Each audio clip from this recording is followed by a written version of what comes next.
Fucking wasps. You know, if you're not afraid of them, they won't sting you. They just buzz around you. You know what I mean? They don't care. You gotta be fearless in order to deal with fucking the things I've dealt with. Fear, the more scared you are, that's one of the things the gang stalking does. It's supposed to make you paranoid and scared to death. You know what I mean? The more afraid you are, the more vulnerable you are to attack. They will use social scenarios on you, voices. After they get real people to run around and like scare the shit out of you, and once they isolate you and you're all alone, then you're still hearing the voices, those auditory hallucinations, that's when they go to work on you. You know what I mean? And it's really a group effort to try and get somebody, you know, possessed or killed or murdered or sacrificed. And a lot of people that were manipulated and involved, if you were fed some bad information and you were quick to act against me to try and hurt me, well, I forgive the ones that were manipulated because they were just acting out of fear. The head of the snake that manipulated you, that worked directly for Satan, used fear as a weapon. That's what demons do. They use fear as a weapon. Social situations, slander, all kinds of things. They will try and fuck with you any way they can. If you pick your nose, or any kind of like little situation happens, you will be verbally attacked. If you're lucky, you can recognize these thoughts ain't yours and separate them from yourselves. That's what I did. I knew that wasn't me. And when my heart was broken and my soul was tore apart from all the betrayals and everybody out to get me, I was never scared. If I was scared, it would have took a lot faster for the possession to work. Since I wasn't fair or scared, I could sit there and study their tactics, and I would even antagonize them and try to piss them off and say a bunch of things. I would antagonize my demons.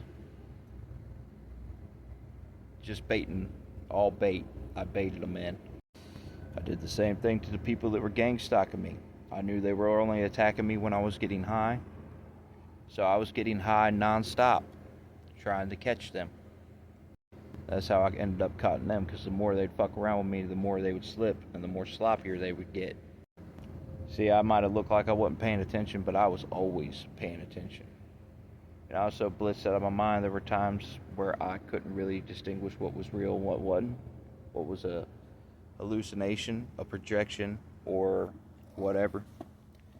But I want to know, out of my family, because I know my family went along with fucking with me too, who was the one orchestrating and designing all the plans?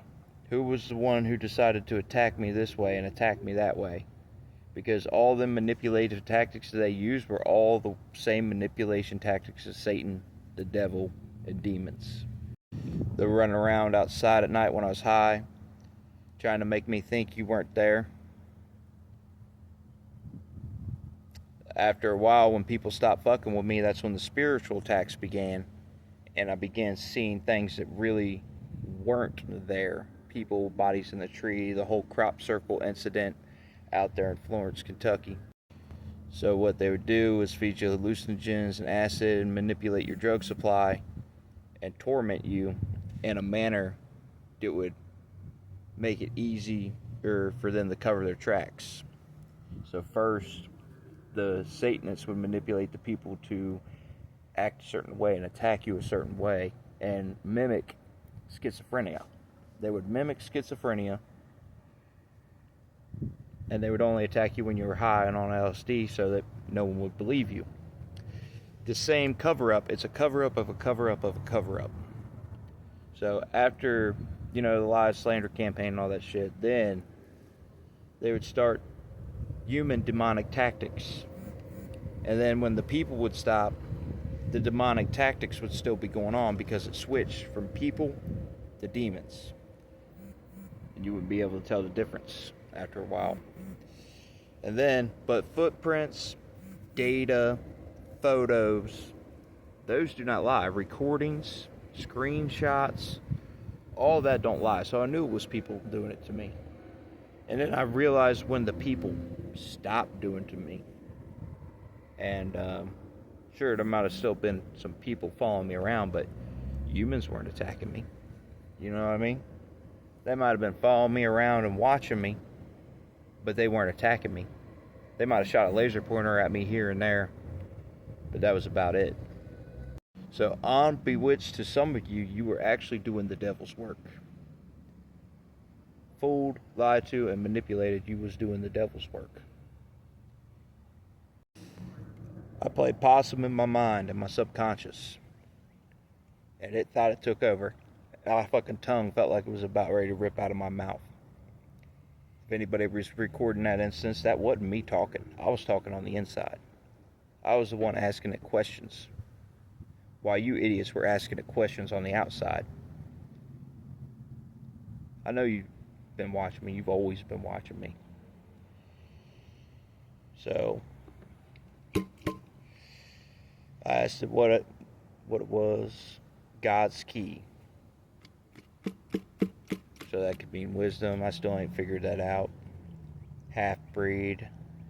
I guess it's because I fucking walk in the light and the dark. You know what I mean? I walk in the darkness to serve the light. I don't know. It wouldn't tell me its name. It would not. So while you all were asking your questions on the outside, I was on the inside playing dead, letting this thing take me over just so I could interrogate it. I've run into mediums. They're out there doing energy manipulation in the name of the devil. I've run into some people wearing them nice little crosses everybody wears, who are out there doing the devil's work, and they don't even know they're doing the devil's work. Just because you wear that cross doesn't mean you have divine protection.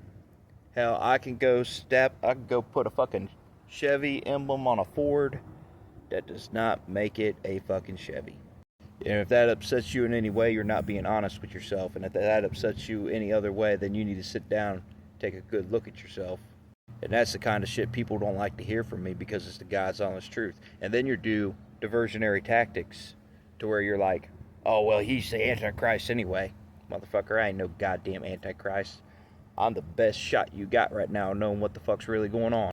Because that diversionary tactic shit and not being true to yourself and not fucking being upright, righteous, and all that shit, because you gotta be upright, righteous, honest.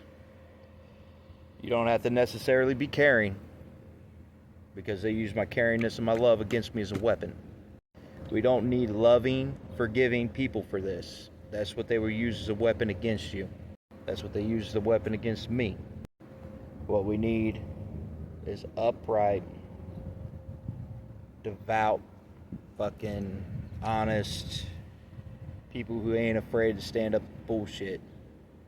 Smart, intelligent people that can see both sides of the story and know which one's morally right and not corrupt. Someone who can take emotions out of the equation and look at the thing and be like, you know, this don't look right. And if some of you all devout people are still looking at me in any type of way like, oh, he's the devil, he's rolling by demon, well, then come shoot me, motherfucker. I'm ready. I'm ready to fucking die. I've been ready to die. You think I enjoy doing this? My life is a constant living torture in hell. And I guarantee you it won't be no satanic person that comes against me or no devil that comes against me. It'll be a fucking fool who was tricked and manipulated. Just like all them people were back then to Jesus Christ. You know, you do nothing. You sit there and you listen for a long time, you watch, you be observant, and then you figure it out for yourself. Alright, that's what I'm going to tell you.